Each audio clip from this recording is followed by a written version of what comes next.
Hen, the cop stopped a dark school bus driver and made fun of him in front of the kids. They didn't think anyone would care. But the kids did something no one thought they would, and it caused the following events, set off a chain reaction from which there was no way out. Everything is upside down. Don't forget to sign up for that. As for now, don't miss any news stories. Let us know in the comments where you watch this. A video from the morning sun came in through the curtains of Marlon Davis's simple home, creating soft, golden light. It was still early, and the neighborhood was quiet in the sleepy haze of dawn. Marlon was already in the living room. He moved slowly through the house while he was awake to avoid waking up his sleeping wife, Angela. He had always been an early riser, even when he was in the service. Now that he was a school teacher, he continued to wake up early every day. The bus driver's mornings began at the same time, but the risks were now greater. He thought about everything from battles to the busy city streets as he made a pot of coffee.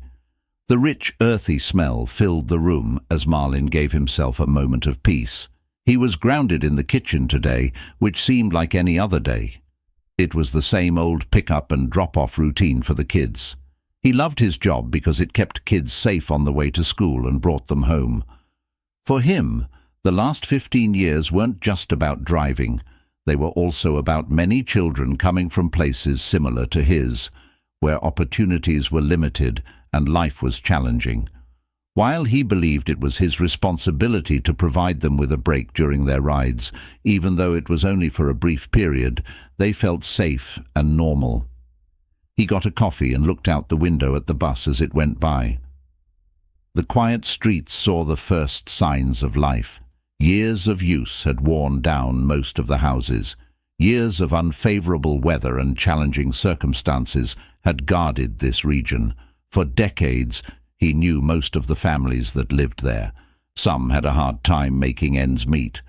Some people had already given up, but the kids stuck with it all the way through. The individuals who boarded his bus each morning offered a glimpse of hope. His duty was paramount to him. Marlon took a sip of his coffee. He smiled as he thought about his son Jamal, who was away at college. Jamal, filled with pride, told himself that he was the first person in their family. Marilyn had made sure he had everything he needed to go to college. Being able to drive that school bus has helped them succeed in many ways. Getting paid for every hour spent driving was another way to make sure Marlon looked at the clock and saw that it was time to leave. His son had a better future. He quietly left the kitchen chair with his jacket on the back of it and shut the door behind him. There was a cool breeze when he got to the bus stop in the morning. There were a lot of familiar yellow buses waiting for their drivers. The yard was full of people. There are the sounds of engines starting up and drivers discussing their origins. The next day, Marlon greeted the other cars with a smile and a nod. Despite the early hour, they prepared for their jobs. There is a sense of community here, and everyone knows how responsible they are. As he neared his bus, he ran his hands along its side. Over time, he developed a habit of repairing any dents or damage from the previous day. Over the years, it was one of those little things that made him feel in charge and sure that everything was in order. He got in the driver's seat of the Familiar and turned the engine on. He felt safe on the ground, like a close friend's steady beating. As his friend pulled out of the station, Marlon began his usual trip through the bus, which swiftly transports children from their homes to their designated stops. The air was filled with the sounds of laughter, chatter, and the occasional fight. It was always lively, and Marlon wouldn't have had it any other way. Each child knew their family's name and story by heart. There was Darius, who wanted to be a basketball star and never gave up. Layla, the quiet girl who always sat at the front, was the phantom ball down the aisle.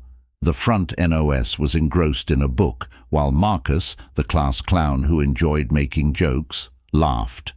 Everyone laughed, despite the fact that it wasn't the appropriate moment for any of these kids to do so. Marcus was aware of their personal issues, which is why he ensured the safety of the bus. On his bus, they had a safe place to be away from the stresses of their lives. The kids were simply being themselves, even if it was just for the ride. It didn't look like school was different today when he picked up. The last group of students were joking around like normal, and Marlin couldn't help but smile as he did so. I listened to fragments of their conversations. "See that new game they just dropped?" Darius asked. Marcus from the back of the bus said, "I've been putting money away for that." Marcus responded with a broad smile, while Marlin gave a slight shake of his head, expressing amusement. He didn't always understand their slang, but he appreciated the way they found joy in the little things as they drove. In the city, the children returned to their regular routines. Some talked while others listened. While Martin kept his eyes on the road and thought about the weekend, he heard a few songs and fell asleep. They were going to go see Jamal at college, maybe watch a basketball game, or just hang out. It had been a while. It had been months since he saw his son, and he missed him more than he liked to say. But as they walked through, one of the Marlins spotted something in the quieter areas on the edges of the city. It was strange that a police car was following them, its lights off, but clearly keeping. The first time Pace saw the police car with the bus, he didn't think much of it. It wasn't the first time. They had followed him, and sometimes they just kept an eye on school buses to ensure everyone was safe. However, as he made his way onto the main road, the police car's lights illuminated. The alarm sounded abruptly and sharply, causing the bus to immediately collapse. As Marlin looked in the rearview mirror, his hands got tighter on the driving wheel. The kids were all looking out the window with their mouths open and talking to each other. In a soft voice, Mr. D. Lear asked from the front seat, "What's going on?"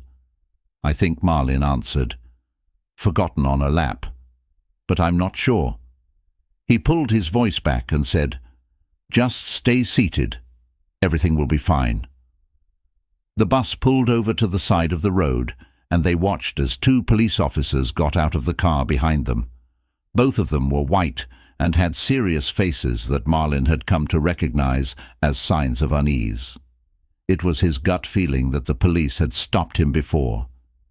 He knew what was going to happen when the cops arrived on the scene. Their steps were tense, and one of the cops was a tall, broad-shouldered guy with a buzz cut. Walked up to the window on the driver's side and hit it harder than when it was time. Marlin rolled down the window and looked at his license. The police officer inquired in a slurred voice about registration. Marlin nodded, and he slowly and carefully reached for his wallet. I gave the officer his license and the bus's plate in the hopes that this would end quickly. The cop didn't move. He just stood there and looked through the papers. "What's wrong, Officer Marlin?"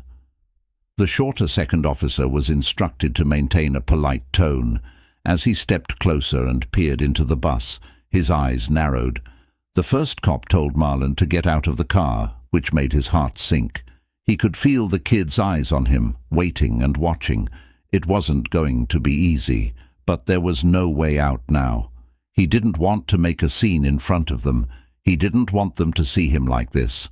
With a cool voice, he inquired, "May I ask what this is about the officer's eyes?" Martin paused for only a moment before taking a steely step out of the car. A second later, he carefully opened the door, stepped out onto the path, and removed his seatbelt. The officer told him to move to the front of the bus, out of the kids' line of sight, but Marlin knew what he had to do. They continued to watch and record everything with their phones, while also placing their hands on the officer's hood. Marlin carried out the instructions. He felt the cold metal of the bus's hood under him. He rubbed his hands together, trying to figure out how this had gotten so bad. He was moving quickly without exceeding the speed limit and had not violated any traffic rules. This was meant to be after what seemed like any other day. He heard the second officer talking to the kids who are trying to take charge, "So everyone, please stay in your seats." It is an everyday check, But Marlin knew this wasn't an everyday check, anything else at all. The cold metal of the bus's hood pressed against Marlin's palms as he kept his hands together. He stood still and quietly, and his heart was pounding in his chest. Despite his years of anger, his face remained calm. He knew from experience that the wrong move, an angry word or a sharp touch, might make a scary situation worse. But this time the stakes were really high. He was responsible for the children on the bus who were observing him. Everything.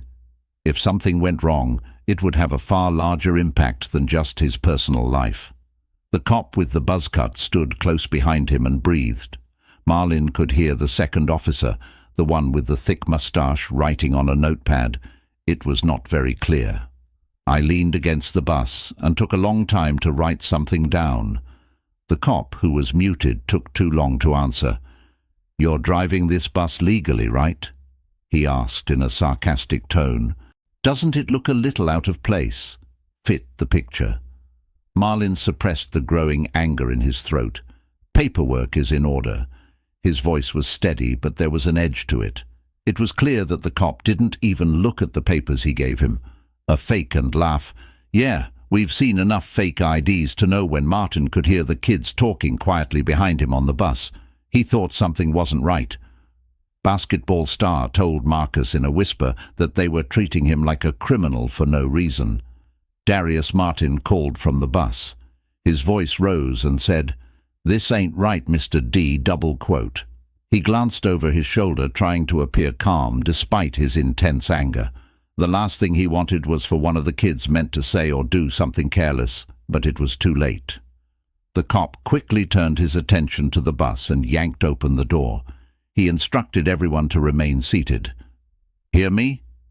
The kids stood wide-eyed, some with their phones in their hands, with his hands filming everything.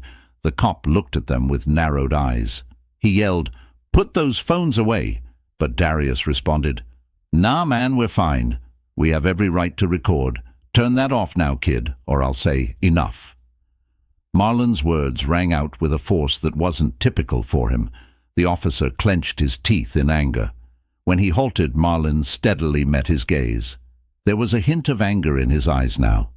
Marlin said with a cool voice, "They're just kids." The cop with the buzz cut said in a low but firm voice, "This isn't necessary." Returning to Marlin, who was standing too close for comfort, "I will decide what's next." "Necessary," he mumbled, then spoke up more clearly. "Hands back on the hood," Marlin agreed, looking to the side for just long enough to see Darius recording on his phone while holding it higher. Darius had a particular look in his eye, and Elf Marlin recognized it as his own. Boys who grew up in these kinds of neighborhoods were sick of being treated like thieves for no apparent reason. Marlin asked the cop, "Why are you acting like this, man?" His tone was even. "However, I'm exhausted, and I'm simply fulfilling my duties." "These kids didn't do anything," the cop said. "It shouldn't take long if everything's okay, but I need to verify your identity." "You say you're fine?" Marlin repeated his words in a quiet voice. "You know that." The other police officer went around again and crossed his arms.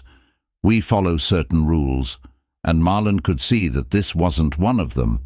It was never about a process. It was always about control. The cops were in charge here.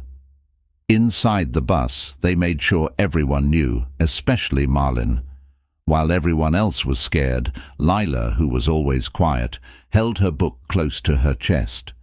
With a pale face, she whispered to the girl next to her, "Are they going to arrest Mr. D?"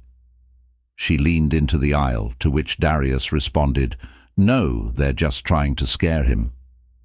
The class clown wasn't joking this time. They weren't merely attempting to frighten him. "Being mean to us too," Martin could hear the children conversing softly. The open bus door inflicted pain on him in a manner that was not expected. Because of this, you shouldn't have to see him being treated like a suspect. Seeing the color of his skin, the cop stepped back and looked at his partner. "What do you think? "I believe we should bring this guy in for further questions, just to be safe," he told her firmly. "You can't do that. I have kids on this bus. You can't just take them in, as their parents are waiting for them at school. We'll find them another place to stay." "Driver," the mustachioed cop said with a shrug, "I see you're coming." We felt like the bus was breaking down, so Darius put down his phone. The buzz-cut cop declared, "You're not taking Mr. D because he did nothing." He whipped around and said, "Sit down, kid, or I'll tell you what." The police officer rushed towards the bus door, shouting, "You're going to arrest me too!" But Marlin stepped in front of them quickly and blocked the officer's way. When Marlin barked, his voice was so heavy that even the police officer stopped for a moment. "They're kids," Marlin said. "Slowly repeat each word without touching them." Behind Marlin Darius, the officer stared at him but didn't move. Darius kept the camera. Rolling and not giving up, the stress in the air cracked like electric ELC. It was finally that time, and the cop with the beard sighed in relief. "Let's end this now." When things get out of hand, Marlin slowly lets out a breath, his stomach stiffening. He knew things were getting worse, but the kids were safe for now. The police officers talked quietly for a short time, which Marlin couldn't make out. After a short pause, the officer with the beard turned back to him and said, "Okay, you can go. However, exercise caution the next time, as we will be witnessing Marlin retaliate." Marlin gave a firm nod as the police went back to their patrol car. His body hurt from stress as he slowly walked back to the bus. The kids looked at him with wide eyes as he got into the driver's seat. "Are you okay, Mr. D?" Darius quietly inquired from the back seat. Martin attempted to smile back then, but it appeared as though his face was stone. He said, "I'm okay," but he knew deep down that he wasn't. This wasn't the first time something like this had happened to him. It had happened once before, and it wouldn't be the last. The worst part was knowing that the kids were present. Those bright, hopeful kids had to witness it firsthand. He turned on the bus's engine, shaking under him. "Okay, let's go to school," he said, trying to sound normal. Things seemed to have changed, but he could tell they had. There was a heavy, stifling silence in the air as he drove toward He was thinking extensively about school. This wasn't over by much. Marlin pulled the bus into the school lot with his hands on the wheel. Tighter than usual, the kids filed off in shocked silence, which was very different from every time they had a loud conversation. Darius would bow to him and step aside. Marlin faked a smile while holding his phone, even though he really felt like her. By the time Marlin parked the bus, the bubble was too thin and about to pop, and went to the driver's lounge. What had happened struck him more deeply. It wasn't simply another police officer. Don't do that. This situation was unique, and the children witnessed everything. They felt it, and he knew how these times could stay with kids forever. He shaped their fears and the way they perceived the world while seated at a worry table. With a bottle of water in his hand, he couldn't bring himself to open his phone. Had a steady stream of messages on it. At first, he thought it might be from Angela or Jamal. The sheer volume of alerts as he scrolled through stunned him. "Really happen," one message with a link said. Marlin clicked it. His heart sank when he saw the video clip of the cop yelling at Marlin. His hands were on the bus's hood, and Darius was recording from the aisle. People shared the video all over Twitter. Numerous people have already shared it on Instagram and Facebook. I thought it was just another day, but that's not the case for us. David's post struck a deep blow to Marlin, causing it to become viral. People kept saying, "What the hell is wrong with these cops? That guy was just doing his job. This is why we cannot trust the system. Fire those cops." Marlin's phone wouldn't stop going off with every update, which meant more frustrated texts. Local news outlets picked up the video, prompting activists to plan protests outside the police station. The newscasters presented the video, framing it as another instance of racial targeting, similar to what happened with Marlin. He was trying to figure out what was going on when the school director called and said, "Marlin, we have parents calling in." Since they saw the tape, I thought they would respond in a neutral way, Marlin said. With a knot in his stomach, the director said, "The parents are furious. People want to know the truth. Some are even on their way to school right now." Marlin covered his face with my hand. "What do you want me to do?" "Just come by the main office," they said. Marlin went to the school's front desk and saw a group of parents already there. He said, "I want to talk to you." Others were sitting with their arms crossed, and when they saw him, their faces changed. Some parents went up to him and thanked him for keeping their kids cool and safe. "We appreciate it, dear Mr. Davis."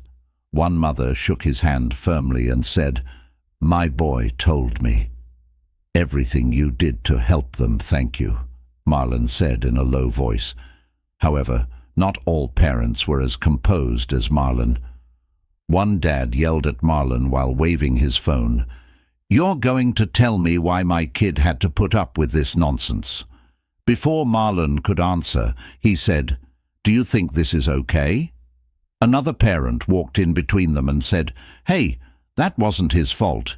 You saw the video. They pursued him without any apparent motive." Parents started arguing for no reason, and the voices kept rising until the director stepped in and raised his hand. He instructed them to remain silent, as we all share the same viewpoint. Let's think about what making sure this doesn't happen again outside of the protests was already a big deal. A small group of people carrying signs gathered in front of the police station.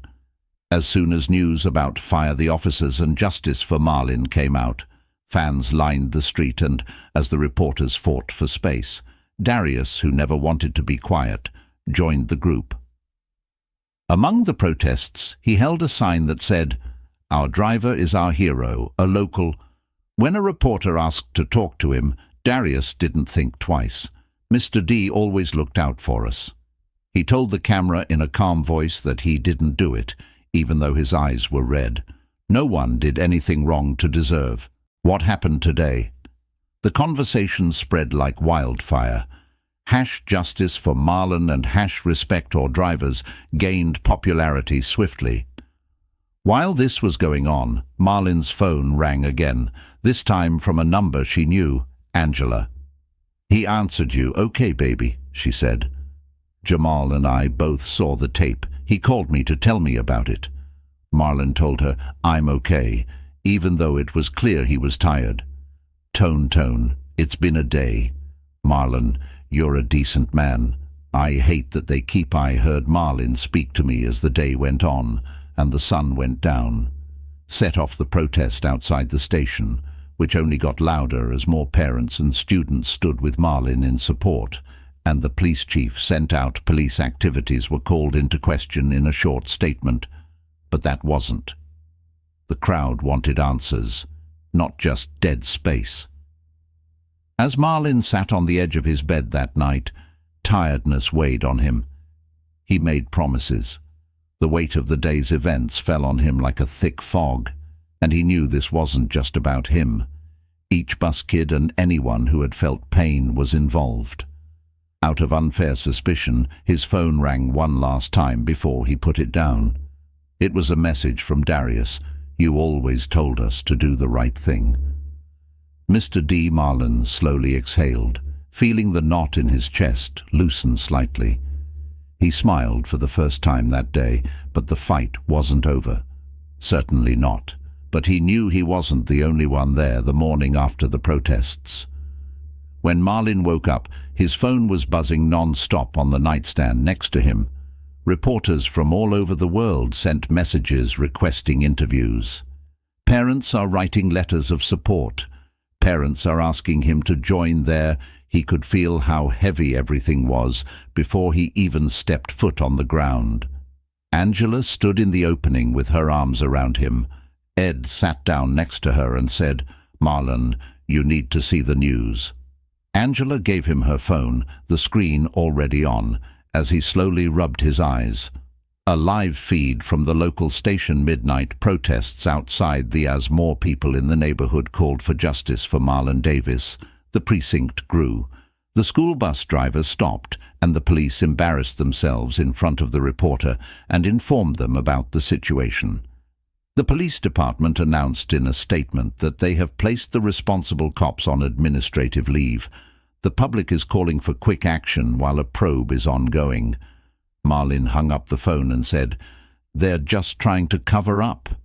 He whispered, "Themselves."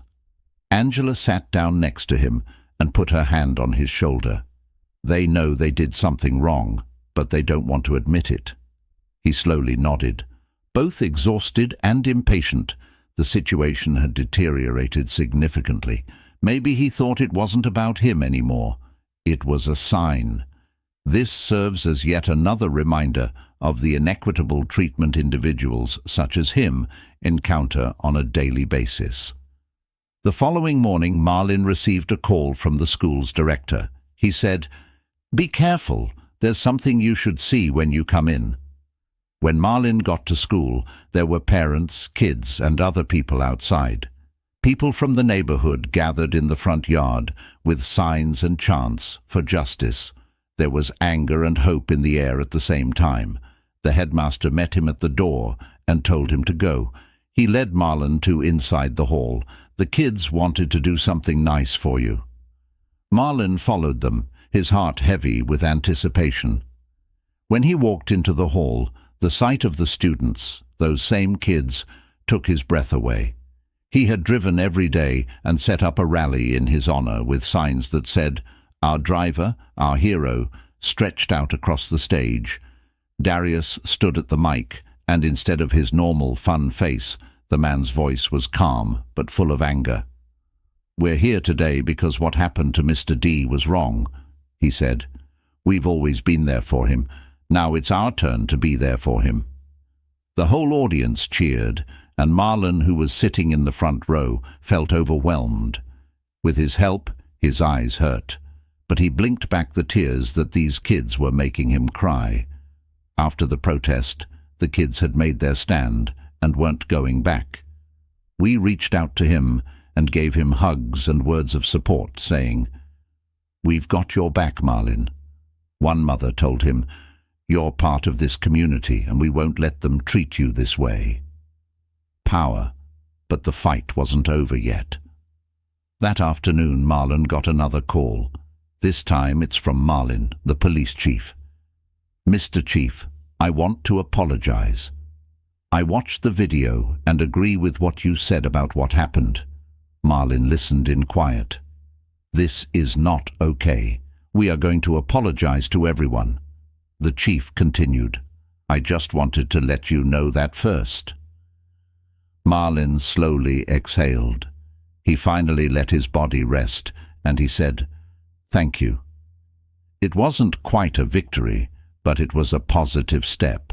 In that direction, the community held a lighting gathering outside of the police station that night. Marlon and Angela stood by his side as they lit lights in the crowd. "Keep quiet." The dancing flames cast a soft, warm light on their faces, a sign of there was hope in the midst of the sadness. When it was his turn to speak, Marlon stood up, his heart full. He gazed upon the faces of the children, parents, and active ISTs who had stood by him throughout the turmoil. Even strangers who saw the video felt moved to do something. "I didn't ask for any of this," he said. He kept his voice steady and said, "I want to thank all of you, not just me." He looked around and paused. He didn't defend me, but he stood up for what's right. "This fight isn't over," he told Darius in the crowd. "Today we took a step forward, and we'll keep going as long as we stand together." As he moved forward, the crowd cheered, and Marlon stepped back, feeling lighter. Angela squeezed his hand, and he gave her a small thank you. The following morning, Marlon resumed his regular bus route and patiently awaited. He got off at the first stop, and Darius was already there with a big red smile. As Mr. D. Darius got on the bus, he asked, "Are you ready for another ride?" This time, hidden, Marlin laughed and sensed a warmth in his chest. "I hadn't been there in days. Always ready, kid. Let's go." As they moved, the other kids piled onto the bus. They were full of energy again. The room was full of talk and laughter, making it feel cozy and calm. As Marlin normally walked through the familiar streets, he thought about everything. The protests, anger and fear were real, but they were also real. Help the people around him show their power and unity, he thought. Since prejudice would remain, he knew he would have to deal with her again. Overnight, and there would be more problems to come, but now he felt something, not only for himself, but also for the kids on this bus, for the people who came together to support him, and for everyone else fighting the same battle. As the bus arrived at the school, Marlin glanced back. Upon seeing the kids in the mirror, he realized they were more than just people riding with him. They were his duty, his joy, and the reason he kept going. He smiled to himself. "We'll be fine, because no matter what they threw at us, we dealt with it." Marlin knew now that he wasn't facing it his way.